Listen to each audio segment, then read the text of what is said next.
The Noble Eightfold Path is the most standard description of the Buddhist way of practice. The Buddha taught it to his first disciples and to his last, as well as to the majority of those in between.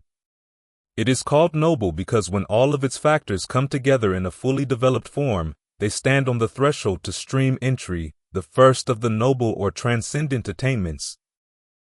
The image of path used for the factors of this set has two major implications. First, the image implies that these factors are means to an end, not an end in themselves. Second, they lead to, rather than cause, the goal. In the context of this set, this image has two levels of meaning. On the beginning level, the path is a series of qualities that one must consciously develop, step by step, in order to bring oneself nearer to the goal. On the ultimate or noble level, it is a convergence of those qualities, fully developed, within the mind at the point of non-fashioning, leading inexorably to the deathless. On the beginning level, one must work at following the path, but on the noble level, the path becomes a vehicle that delivers one to the goal. The 8 factors of the Noble Eightfold Path fall under the 3 aggregates of discernment, virtue, and concentration. Right view and right resolve fall under the discernment aggregate, right speech, right action, and right livelihood under the virtue aggregate, and right effort, right mindfulness, and right concentration under the concentration aggregate. Although the factors of the Noble Path fall under these 3 aggregates, the 3 aggregates do not fall under the factors of the Noble Path. What this means is that not every instance of discernment, virtue, or concentration within the mind would count as a factor of the Noble Path. To begin with, there are such things as wrong virtue, wrong concentration, and wrong discernment. Secondly, even right virtue, concentration, and discernment count as noble only when brought to a level of advanced development. This point, which distinguishes mundane and noble levels for each factor of the path. Even though the mundane factors counteract blatant cases of wrong view, wrong resolve, etc., they still are conjoined with subtle levels of mental effluence and can lead to further becoming. Nevertheless, one must first nurture the mundane levels of the 8 factors before they can develop into their noble counterparts. On the mundane level, the first 5 factors of the path correspond to the faculty of conviction. Right view on this level means believing in the principle of karma and trusting that those who have practiced properly truly understand the workings of karma in this life and the next. In the Buddha's words, this level of right view holds that there is what is given, what is offered, what is sacrificed. There are fruits and results of good and bad actions. There is this world and the next world. There is mother and father. There are spontaneously reborn beings. There are contemplatives and Brahmins who, faring rightly and practicing rightly, proclaim this world and the next after having directly known and realized it for themselves. What this passage means is that there is merit in generosity. The moral qualities of good and bad are inherent parts of the cosmos, and not simply social conventions. There is life after death. One has a true moral debt to one's parents. And there are people who have lived the renunciate's life properly in such a way that they have gained true and direct knowledge of these matters. These beliefs are the minimum prerequisites for following the path to skillfulness, as they necessarily underlie any solid conviction in the principle of karma. Mundane levels of right resolve then build on right view, as one resolves to act in ways that will not create bad karma. Mundane right speech, right action, and right livelihood result naturally as one follows through with one's resolve. Right effort, right mindfulness, and right concentration on this level correspond to the faculties of persistence, mindfulness, and concentration. Right concentration, in turn, provides a basis for insight into the 4 noble truths, which counts both as the faculty of discernment and the noble level of right view. Once right view reaches the noble level, it brings the remaining factors of the path up to the noble level as well. One of the striking features of this level of the path is that it consists primarily of discernment and concentration, with the boundaries between the two increasingly blurred. The noble level of right resolve, part of the discernment aggregate, consists of directed thought, evaluation, and mental singleness, all of which are factors of jhana. The noble level of right speech, right action, and right livelihood differ from the mundane levels of those factors in that the emphasis here is on the state of mind of the person abstaining from wrong speech, action, and livelihood. Although it does not define the noble levels of right effort, mindfulness, and concentration, it seems safe to assume that they are equivalent to the fifth factor of noble right concentration, in which all three of these factors converge with right view and right resolve in a state of full development. In fact, their mutual reinforcement is what makes these factors all right. This point, which states that when the Noble Eightfold Path goes to the culmination of its development, tranquility and insight act in concert. This point also explains the statement to the effect that the path consists primarily of right concentration, with the remaining factors as its supports and requisite conditions. These supports and conditions not only lead to right concentration, but when they all become noble, all 8 factors coalesce in the mind in a state of solid oneness. Whereas on the mundane level the path factors, though interconnected, were separate, on the noble level they form a single, unified path. When the Noble Eightfold Path is attained, the mind reaches the level of stream entry, the first of the 4 levels of awakening. Thus the Noble Eightfold Path represents the culmination of all 7 sets in the wings to awakening. To attain each of the next 2 levels of awakening, once returning and non-returning, the 8 noble path factors must converge again in the mind. However, to attain the highest level, arahantship, the 8 noble factors must converge together with 2 more, right knowledge and right release. Right knowledge is nowhere defined per se in the canon. Right view is realization of the 4 noble truths and the duties appropriate to each, while right knowledge is the realization that the duties have been brought to fulfillment. The conjunction of right knowledge and right release reflects, on a higher level, the conjunction of discernment and concentration on the noble level of the Eightfold Path. Right knowledge would include awareness of the unshakability of the release, while the release would remain unshaken even in the face of that knowledge. At this point, even the path can be abandoned, for one has reached the goal. Abandoning here does not mean that one reverts to wrong views, wrong action, etc. Rather, one no longer needs to use right view, etc. as a means to a further attainment. The awakened one continues practicing meditation and exercising right view as pleasant dwellings for the mind, conducive to mindfulness and alertness, and leads a moral life both for its inherent pleasure and for the sake of the example it offers to those still on the path. The Noble Eightfold Path, like the 7 factors for awakening, is explicitly explained both as a causal loop and as a holographic formula. We have already described the causal loop above, in showing how the development of the mundane and noble path factors follows the pattern of the 5 faculties. The development of each factor needs 3 main supporting factors: right view, which acts as the leader so as to know what the right and wrong versions of the factors are; right effort, which makes the effort to abandon the wrong version and develop the right; and right mindfulness, which keeps the task of right effort in mind. Thus, 3 factors that we have identified as essential to the development of skillfulness, discernment, mindfulness, and effort, are involved at each step along the path. As a result of that involvement, they grow stronger to the point where they can help turn mundane right concentration, the 4th factor essential to the development of skillfulness, into noble right concentration.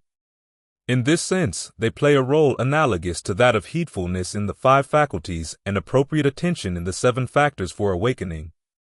In fact, they seem to be a complete working out of the elements implicit in those 2 qualities. A quick review of the 7 sets will show that all of them develop both in a linear and in a holographic way. Even the holographic sets, the frames of reference, right exertions, and bases of power, contain implicit versions of causal loops, in that all 3 must follow the 3 stages of frames of reference meditation. Even the linear causal loop sets, the 5 faculties and strengths, the 7 factors for awakening, and the Noble Eightfold Path, contain implicit holographic formulae, in that the dynamic of their development is inherent in specific qualities or clusters of qualities: heedfulness in the case of the faculties and strengths, appropriate attention in the case of the factors for awakening, and the cluster of right view, right mindfulness, and right effort in the case of the Noble Eightfold Path. This combination of linear and holographic patterns grows more complex as we remember that each of the first two stages of frames of reference meditation can form linear causal loops within themselves, while two of the factors in the three-part cluster that develops the Eightfold Path, right mindfulness and right effort, are equivalent to the holographic sets of the frames of reference and the right exertions. This formal convergence of two causal patterns in the development of the path reflects not only the dual principle of this-that conditionality, but also a very practical point in the task of developing the skills of the mind. The holographic pattern reflects the fact that all the skillful qualities needed for the path are already there in the mind and continually interact along the path. All that is needed is for them to be ferreted out and nourished, their coordination fine-tuned, and they can deliver the mind to the goal. The causal loop pattern reflects the fact that the process must take place over time, as specific qualities are stressed at specific junctures and strengthened by being put to use, and as different skillful qualities need to alternate in helping one another, step by step, along the way. An analogy can be made with learning how to walk. A child who can't yet walk already has all the muscles needed to walk, but she must locate them and exercise them in a coordinated way, so that the right and left leg can help and receive help from each other in order to move from the first tentative step to the point where walking becomes natural and can be done with grace. Monks, ignorance is the leader in the attainment of unskillful qualities, followed by lack of shame and lack of compunction. In an unknowledgeable person, immersed in ignorance, wrong view arises. In one of wrong view, wrong resolve arises. In one of wrong resolve, wrong speech. In one of wrong speech, wrong action. In one of wrong action, wrong livelihood. In one of wrong livelihood, wrong effort. In one of wrong effort, wrong mindfulness. In one of wrong mindfulness, wrong concentration arises. Clear knowing is the leader in the attainment of skillful qualities, followed by shame and compunction. In a knowledgeable person, immersed in clear knowing, right view arises. In one of right view, right resolve arises. In one of right resolve, right speech. In one of right speech, right action. In one of right action, right livelihood. In one of right livelihood, right effort. In one of right effort, right mindfulness. In one of right mindfulness, right concentration arises. Analysis of the path. Monks, what is the Noble Eightfold Path? Right view, right resolve, right speech, right action, right livelihood, right effort, right mindfulness, right concentration. And what is right view? Knowledge with regard to stress, knowledge with regard to the origination of stress, knowledge with regard to the cessation of stress, knowledge with regard to the way of practice leading to the cessation of stress. This is called right view. And what is right resolve? Being resolved on renunciation, on freedom from ill will, on nonviolence. This is called right resolve. And what is right speech? Abstaining from lying, from divisive speech, from abusive speech, and from idle chatter. This is called right speech. And what is right action? Abstaining from taking life, from taking what is not given, stealing, and from sexual intercourse. This is called right action. And what is right livelihood? There is the case where a disciple of the noble ones, having abandoned dishonest livelihood, keeps his life going with right livelihood. This is called right livelihood. And what is right effort? There is the case where a monk generates desire, endeavors, arouses persistence, upholds and exerts his intent for the sake of the non-arising of evil, unskillful qualities that have not yet arisen. For the sake of the abandoning of evil, unskillful qualities that have arisen. For the sake of the arising of skillful qualities that have not yet arisen. And for the maintenance, non-confusion, increase, plenitude, development, and culmination of skillful qualities that have arisen. This is called right effort. And what is right mindfulness? There is the case where a monk remains focused on the body in and of itself, ardent, alert, and mindful, putting aside greed and distress with reference to the world. He remains focused on feelings in and of themselves, the mind in and of itself. Mental qualities in and of themselves, ardent, alert, and mindful, putting aside greed and distress with reference to the world. This is called right mindfulness. And what is right concentration? There is the case where a monk, quite secluded from sensuality, secluded from unskillful mental qualities, enters and remains in the first jhana, rapture and pleasure born of seclusion, accompanied by directed thought and evaluation. With the stilling of directed thoughts and evaluations, he enters and remains in the second jhana, rapture and pleasure born of concentration, unification of awareness free from directed thought and evaluation, internal assurance. With the fading of rapture he remains equanimous, mindful and alert, and senses pleasure with the body. He enters and remains in the third jhana, of which the noble ones declare, equanimous and mindful, he has a pleasant abiding. With the abandoning of pleasure and pain, as with the earlier disappearance of joys and distresses, he enters and remains in the fourth jhana, purity of equanimity and mindfulness, neither pleasure nor pain. This is called right concentration. More on right action and right speech.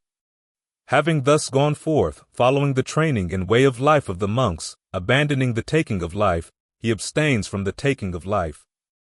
He dwells with his rod laid down, his knife laid down, scrupulous, merciful, compassionate for the welfare of all living beings. Abandoning the taking of what is not given, he abstains from taking what is not given.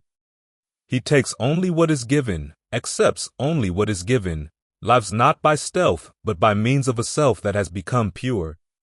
Abandoning uncelibacy, he lives a celibate life, aloof, refraining from the sexual act that is the villager's way. Abandoning false speech, he abstains from false speech. He speaks the truth, holds to the truth, is firm, reliable, no deceiver of the world. Abandoning divisive speech, he abstains from divisive speech. What he has heard here he does not tell there to break those people apart from these people here. What he has heard there he does not tell here to break these people apart from those people there. Thus reconciling those who have broken apart, or cementing those who are united, he loves concord, delights in concord, enjoys concord, speaks things that create concord. Abandoning abusive speech, he abstains from abusive speech. He speaks words that are soothing to the ear, that are affectionate, that go to the heart, that are polite, appealing, and pleasing to people at large. Abandoning idle chatter, he abstains from idle chatter. He speaks in season, speaks what is factual, what is in accordance with the goal, the Dhamma, and the Vinaya. He speaks words worth treasuring, seasonable, reasonable, circumscribed, connected with the goal. More on right action and right speech for lay people. Abandoning sensual misconduct, he abstains from sensual misconduct. He does not get sexually involved with those who are protected by their mothers, their fathers, their brothers, their sisters, their relatives, or their Dhamma, those with husbands, those who entail punishments, or even those crowned with flowers by another man. Abandoning false speech, he abstains from false speech. When he has been called to a town meeting, a group meeting, a gathering of his relatives, his guild, or of the royalty, i.e., a royal court proceeding, if he is asked as a witness, "Come and tell, good man, what you know." If he doesn't know, he says, "I don't know." If he does know, he says, "I know." If he hasn't seen, he says, "I haven't seen." If he has seen, he says, "I have seen." Thus, he doesn't consciously tell a lie for his own sake, for the sake of another, or for the sake of any reward. Visakha. Is the Noble Eightfold Path fabricated or unfabricated? Sister Tamadina, the Noble Eightfold Path is fabricated. Visakha. And are the three aggregates of virtue, concentration, and discernment included under the Noble Eightfold Path, or is the Noble Eightfold Path included under the three aggregates? Sister Tamadina, the three aggregates are not included under the Noble Eightfold Path, but the Noble Eightfold Path is included under the three aggregates. Right speech, right action, and right livelihood come under the aggregate of virtue. Right effort, right mindfulness, and right concentration come under the aggregate of concentration. Right view and right resolve come under the aggregate of discernment. And what, monks, is noble right concentration with its supports and requisite conditions? Any singleness of mind equipped with these 7 factors, right view, right resolve, right speech, right action, right livelihood, right effort, and right mindfulness, is called noble right concentration with its supports and requisite conditions. Of those, right view is the forerunner. And how is right view the forerunner? One discerns wrong view as wrong view, and right view as right view. This is one's right view, and what is wrong view? There is nothing given, nothing offered, nothing sacrificed. There is no fruit or result of good or bad actions. There is no this world, no next world, no mother, no father, no spontaneously reborn beings, no contemplatives or Brahmins who, faring rightly and practicing rightly, proclaim this world and the next after having directly known and realized it for themselves. This is wrong view. And what is right view? Right view, I tell you, is of two sorts. There is right view with effluence, siding with merit, resulting in acquisitions, and there is noble right view, without effluence, transcendent, a factor of the path. And what is the right view that has effluence, sides with merit, and results in acquisitions? There is what is given, what is offered, what is sacrificed. There are fruits and results of good and bad actions. There is this world and the next world. There is mother and father. There are spontaneously reborn beings. There are contemplatives and Brahmins who, faring rightly and practicing rightly, proclaim this world and the next after having directly known and realized it for themselves. This is the right view that has effluence, sides with merit, and results in acquisitions. And what is the right view that is without effluence, transcendent, a factor of the path? The discernment, the faculty of discernment, the strength of discernment, analysis of qualities as a factor for awakening, the path factor of right view of one developing the noble path whose mind is noble, whose mind is free from effluence, who is fully possessed of the noble path. This is the right view that is without effluence, transcendent, a factor of the path. One tries to abandon wrong view and to enter into right view. This is one's right effort. One is mindful to abandon wrong view and to enter and remain in right view. This is one's right mindfulness. Thus these three qualities, right view, right effort, and right mindfulness, run in circle around right view. Of those, right view is the forerunner. And how is right view the forerunner? One discerns wrong resolve as wrong resolve, and right resolve as right resolve. And what is wrong resolve? Being resolved on sensuality, on ill will, on violence. This is wrong resolve. And what is right resolve? Right resolve, I tell you, is of two sorts. There is right resolve with effluence, siding with merit, resulting in acquisitions, and there is noble right resolve, without effluence, transcendent, a factor of the path. And what is the right resolve that has effluence, sides with merit, and results in acquisitions? Being resolved on renunciation, on freedom from ill will, on nonviolence. This is the right resolve that has effluence, sides with merit, and results in acquisitions.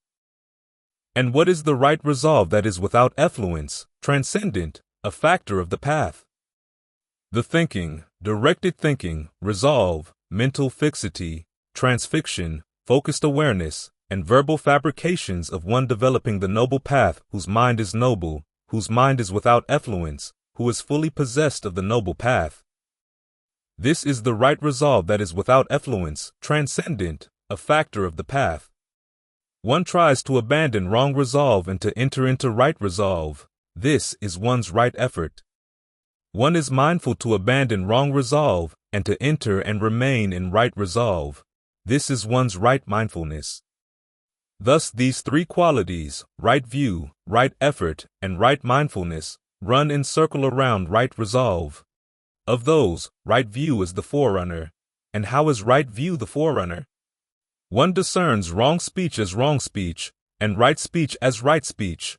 And what is wrong speech? Lying, divisive tale-bearing, abusive speech, and idle chatter. This is wrong speech. And what is right speech? Right speech, I tell you, is of two sorts. There is right speech with effluence, siding with merit, resulting in acquisitions, and there is noble right speech, without effluence, transcendent, a factor of the path. And what is the right speech that has effluence, sides with merit, and results in acquisitions? Abstaining from lying, from divisive tale-bearing, from abusive speech, and from idle chatter. This is the right speech that has effluence, sides with merit, and results in acquisitions. And what is the right speech that is without effluence, transcendent, a factor of the path?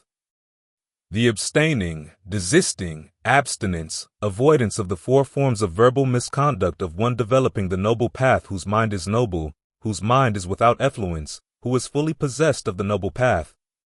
This is the right speech that is without effluence, transcendent, a factor of the path. One tries to abandon wrong speech and to enter into right speech. This is one's right effort. One is mindful to abandon wrong speech and to enter and remain in right speech. This is one's right mindfulness. Thus these three qualities, right view, right effort, and right mindfulness, run and circle around right speech. For of those, right view is the forerunner. And how is right view the forerunner? One discerns wrong action as wrong action, and right action as right action. And what is wrong action? Killing, taking what is not given, illicit sex, this is wrong action. And what is right action? Right action, I tell you, is of two sorts. There is right action with effluence, siding with merit, resulting in acquisitions, and there is noble right action, without effluence, transcendent, a factor of the path. And what is the right action that has effluence, sides with merit, and results in acquisitions? Abstaining from killing, from taking what is not given, and from illicit sex. This is the right action that has effluence, sides with merit, and results in acquisitions. And what is the right action that is without effluence, transcendent, a factor of the path? The abstaining, desisting, abstinence, avoidance of the three forms of bodily misconduct of one developing the noble path whose mind is noble, whose mind is without effluence, who is fully possessed of the noble path. This is the right action that is without effluence, transcendent, a factor of the path. One tries to abandon wrong action and to enter into right action. This is one's right effort. One is mindful to abandon wrong action and to enter and remain in right action. This is one's right mindfulness.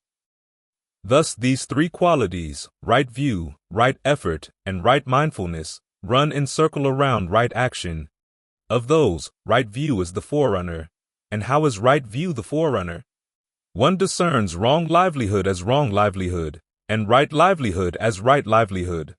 And what is wrong livelihood? Scheming, persuading, hinting, belittling, and pursuing gain with gain.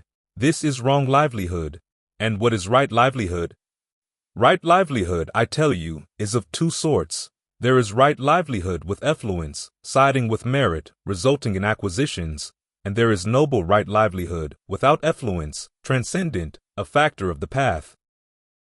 And what is the right livelihood that has effluence, sides with merit, and results in acquisitions? There is the case where a disciple of the noble ones abandons wrong livelihood and maintains his life with right livelihood. This is the right livelihood that has effluence, sides with merit, and results in acquisitions. And what is the right livelihood that is without effluence, transcendent, a factor of the path? The abstaining, desisting, abstinence, avoidance of wrong livelihood of one developing the noble path whose mind is noble, whose mind is without effluence, who is fully possessed of the noble path. This is the right livelihood that is without effluence, transcendent, a factor of the path.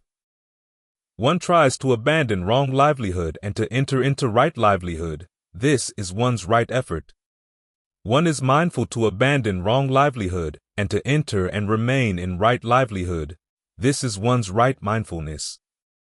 Thus these three qualities, right view, right effort, and right mindfulness, run and circle around right livelihood. Of those, right view is the forerunner. And how is right view the forerunner? In one of right view, right resolve comes into being. In one of right resolve, right speech comes into being. In one of right speech, right action. In one of right action, right livelihood. In one of right livelihood, right effort. In one of right effort, right mindfulness. In one of right mindfulness, right concentration. In one of right concentration, right knowledge. In one of right knowledge, right release comes into being. Thus the learner is endowed with 8 factors, and the arahant with 10. Of those, right view is the forerunner. And how is right view the forerunner? In one of right view, wrong view is abolished. The many evil, unskillful qualities that come into play with wrong view as their condition are also abolished, while the many skillful qualities that have right view as their condition go to the culmination of their development. Similarly with the remaining factors up through. In one of right release, wrong release is abolished.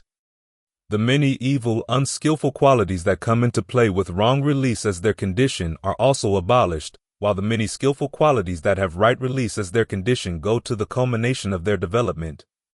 The Buddha, the stream, it is said.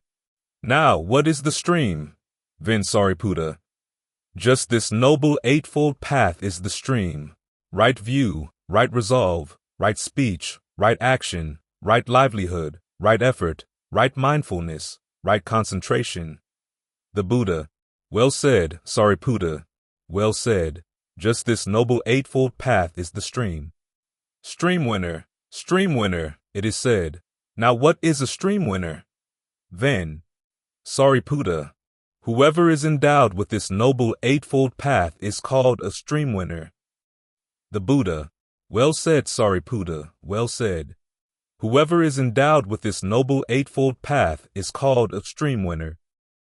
Monks, just as a pot without a stand is easy to tip over, and a pot with a stand is hard to tip over, so too the mind without a stand is easy to tip over, and a mind with a stand is hard to tip over. And what is the mind's stand? Just this Noble Eightfold Path. It's possible that a well-lamed spike of bearded wheat or bearded barley, when pressed by a hand or foot, will cut into the hand or foot and draw blood. Why is that? Because of the well-aimedness of the spike. In the same way, it's possible that a monk, through well-aimed view, a well-aimed development of the path, will cut into ignorance, give rise to clear knowing, and realize unbinding. Why is that? Because of the well-aimedness of the view. And how does a monk, through well-aimed view, through a well-aimed development of the path, cut into ignorance, give rise to clear knowing, and realize unbinding? There is the case where a monk develops right view dependent on seclusion, dependent on dispassion, dependent on cessation, resulting in letting go. He develops right resolve, right speech, right action, right livelihood, right effort, right mindfulness, right concentration dependent on seclusion, dispassion, cessation, resulting in letting go. This is how a monk, through well-aimed view, through a well-aimed development of the path, cuts into ignorance, gives rise to clear knowing, and realizes unbinding. Just as many kinds of wind blow in the air, east winds, west winds, north winds, south winds, dusty winds, dustless winds, cold winds, warm winds, gentle winds, and strong winds. In the same way, when a monk develops the Noble Eightfold Path, pursues the Noble Eightfold Path, the four frames of reference go to the culmination of their development, the four right exertions, the four bases of power, the five faculties, the five strengths. The seven factors for awakening go to the culmination of their development. Knowing and seeing the I as it has come to be, knowing and seeing forms, I consciousness, eye contact as they have come to be, knowing and seeing whatever arises conditioned by eye contact, experienced as pleasure, pain, or neither pleasure nor pain, as it has come to be, one is not infatuated with the I, forms, eye consciousness, eye contact. Whatever arises conditioned by eye contact and is experienced as pleasure, pain, or neither pleasure nor pain. Knowing and seeing the ear, knowing and seeing the nose, knowing and seeing the tongue, knowing and seeing the body. Knowing and seeing the intellect as it has come to be, knowing and seeing ideas, intellect consciousness.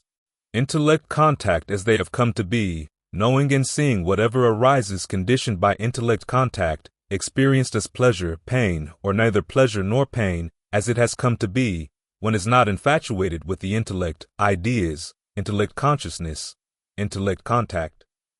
Whatever arises conditioned by intellect contact and is experienced as pleasure, pain, or neither pleasure nor pain.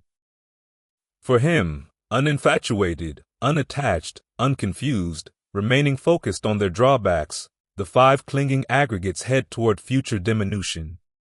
The craving that makes for further becoming, accompanied by passion and delight, relishing now here and now there, is abandoned by him. His bodily disturbances and mental disturbances are abandoned. His bodily torments and mental torments are abandoned. His bodily distresses and mental distresses are abandoned. He is sensitive both to ease of body and ease of awareness. Any view belonging to one who has come to be like this is his right view. Any resolve, his right resolve. Any effort, his right effort. Any mindfulness, his right mindfulness. Any concentration, his right concentration, just as earlier his actions, speech, and livelihood were already well purified. Thus for him, having thus developed the Noble Eightfold Path, the 4 frames of reference go to the culmination of their development, the 4 right exertions, the 4 bases of power, the 5 faculties, the 5 strengths. The 7 factors for awakening go to the culmination of their development. And, for him these 2 qualities occur in tandem, tranquility and insight. He comprehends through direct knowledge whatever qualities are to be comprehended through direct knowledge, abandons through direct knowledge whatever qualities are to be abandoned through direct knowledge, realizes through direct knowledge whatever qualities are to be realized through direct knowledge, and develops through direct knowledge whatever qualities are to be developed through direct knowledge. And what qualities are to be comprehended through direct knowledge? The 5 clinging aggregates should be the reply. Which 5? The form clinging aggregate, the feeling clinging aggregate, the perception clinging aggregate, the fabrication clinging aggregate, the consciousness clinging aggregate. And what qualities are to be abandoned through direct knowledge? Ignorance and craving for becoming. And what qualities are to be developed through direct knowledge? Tranquility and insight. And what qualities are to be realized through direct knowledge? Clear knowing and release. Just as when there is a guest house where people come from the east to take up residence, from the west, the north, the south to take up residence, noble warriors come there to take up residence, Brahmins, commoners, vassals come there to take up residence. In the same way, when a monk develops the Noble Eightfold Path, pursues the Noble Eightfold Path, he comprehends through direct knowledge whatever qualities are to be comprehended through direct knowledge, abandons through direct knowledge whatever qualities are to be abandoned through direct knowledge, realizes through direct knowledge whatever qualities are to be realized through direct knowledge, and develops through direct knowledge whatever qualities are to be developed through direct knowledge. Suppose a man were traveling along a path. He would see a great expanse of water, with the near shore dubious and risky, the further shore secure and free from risk, but with neither a ferry boat nor a bridge going from this shore to the other. The thought would occur to him, here is this great expanse of water, with the near shore dubious and risky, the further shore secure and free from risk, but with neither a ferry boat nor a bridge going from this shore to the other. What if I were to gather grass, twigs, branches, and leaves, and, having bound them together to make a raft, were to cross over to safety on the further shore in dependence on the raft, making an effort with my hands and feet? Then the man, having gathered grass, twigs, branches, and leaves, having bound them together to make a raft, would cross over to safety on the further shore in dependence on the raft, making an effort with his hands and feet. Having crossed over to the further shore, he might think, how useful this raft has been to me. For it was in dependence on this raft that, making an effort with my hands and feet, I have crossed over to safety on the further shore. Why don't I, having hoisted it on my head or carrying on my back, go wherever I like? What do you think, monks? Would the man, in doing that, be doing what should be done with the raft? No, Lord. And what should the man do in order to be doing what should be done with the raft? There is the case where the man, having crossed over, would think, how useful this raft has been to me. For it was in dependence on this raft that, making an effort with my hands and feet, I have crossed over to safety on the further shore. Why don't I, having dragged it on dry land or sinking it in the water, go wherever I like? In doing this, he would be doing what should be done with the raft. Even so, monks, I have taught you the Dhamma like a raft, for the purpose of crossing over, not for the purpose of holding on to. Understanding the Dhamma to be taught like a raft, you should let go even of Dhammas, to say nothing of non-Dhammas. The great expanse of water stands for the fourfold flood, the flood of sensuality, the flood of becoming, the flood of views, and the flood of ignorance. The near shore, dubious and risky, stands for self-identity. The further shore, safe and free from risk, stands for unbinding. The raft stands for just this Noble Eightfold Path: right view, right resolve, right speech, right action, right livelihood, right effort, right mindfulness, right concentration. Making an effort with hands and feet stands for the arousing of persistence.